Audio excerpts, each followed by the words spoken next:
Apollonios is one of America's most respected conservative thinkers. And although he's Jewish, he wrote a book about Christian persecution. It's called Dark Agenda, The War to Destroy Christian America.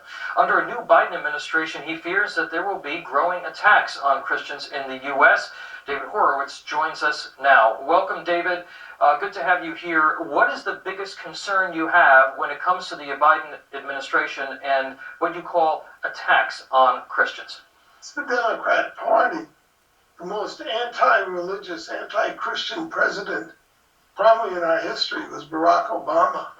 Pursued the Little Sisters of the Poor. The problem, aside from the fact that persecution of any group is bad, is that this country was founded on Christian principles. 98% of the people who settled America, as I point out in my book, Dark Agenda, were Protestant Christians.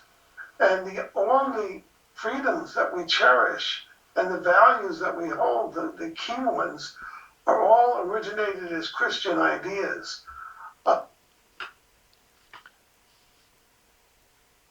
If some of the newcomers in America were Christians, or the majority of them in a bunch, that does not mean that America is a Christian continent,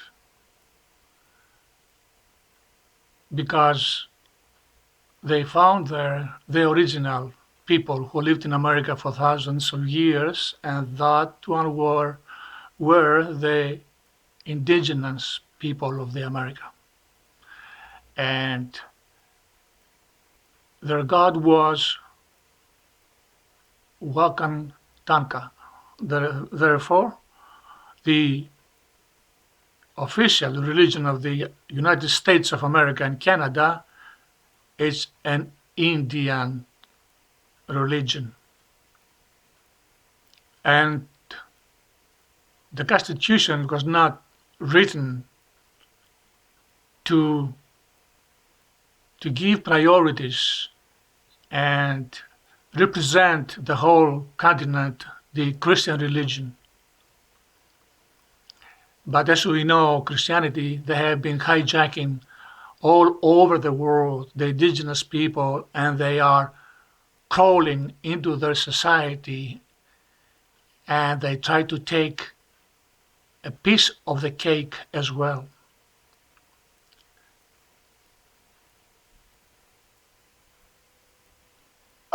And the most fundamental one is freedom of conscience. Our country was settled by Protestant sects that were fleeing religious persecution in Europe. Never there was a Christian persecution in Europe. Christians persecuted the indigenous people of Europe, Germans, Anglo-Saxons, Scandinavians, Scots, Irish, Welsh, Iberians, Italians, Greeks, Slavs. They were the tyrants. They were hijacked continents, original people's heritage and wealth. The same they did it with the coming to the Americas, the conquistadores. They are used to this attitude, and they are having the audacity to proclaim it with no sense of self-criticism on the airwaves, on television.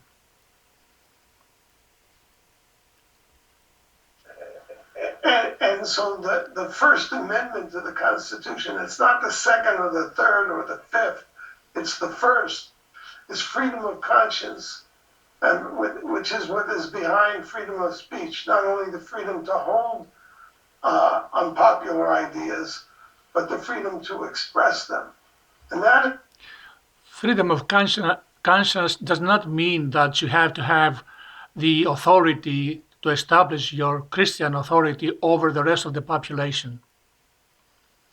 It means you can exercise your beliefs in close quarters with your people like you in your ghetto, because anyone has his own ghetto in a country where there are dozens of different religious beliefs. And you don't have the exclusivity to have authority on the rest of the people by pushing your own religion down to their throats.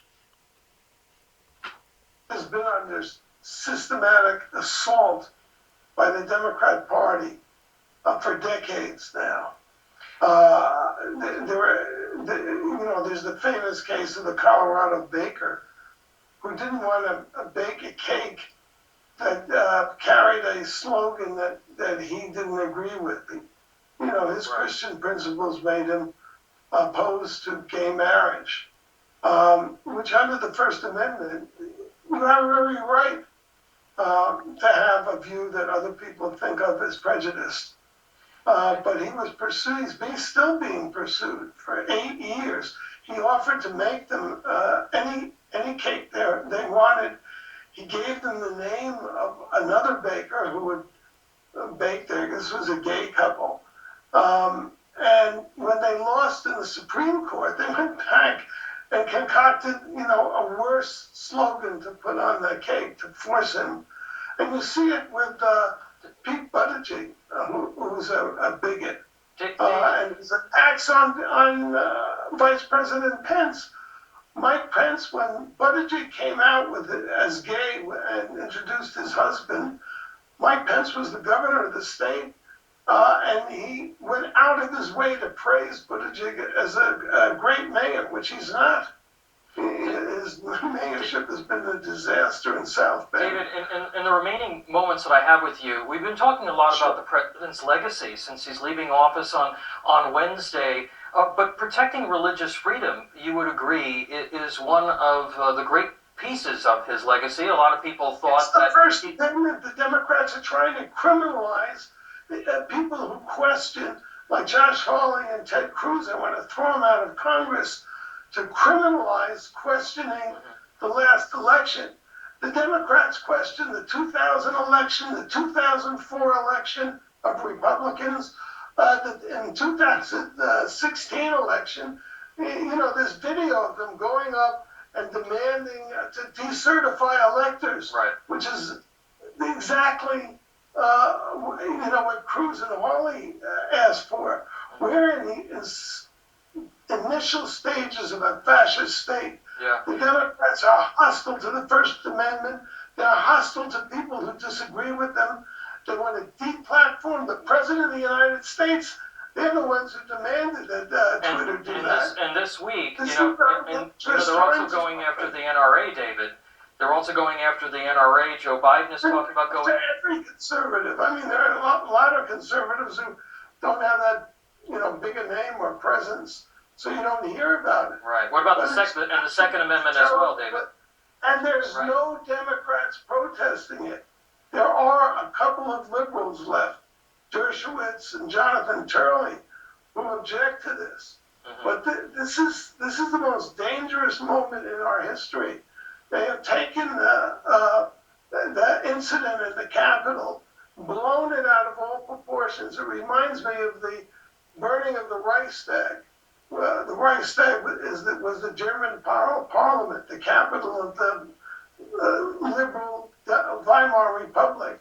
Hitler had just been elected chancellor, and the Nazis set fire to the Capitol, blamed it on a communist, and then came out with the Reichstag fire decree to institute the Third Reich and just outlaw everybody who disagreed with them.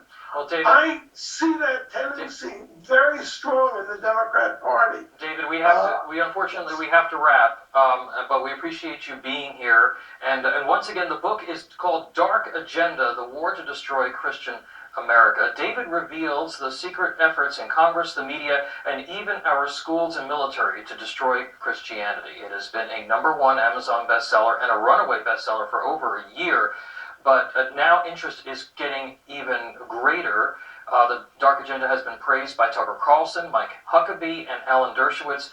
Newsmax has also offered a free book of Dark Agenda with a Newsmax magazine subscription. So save 20.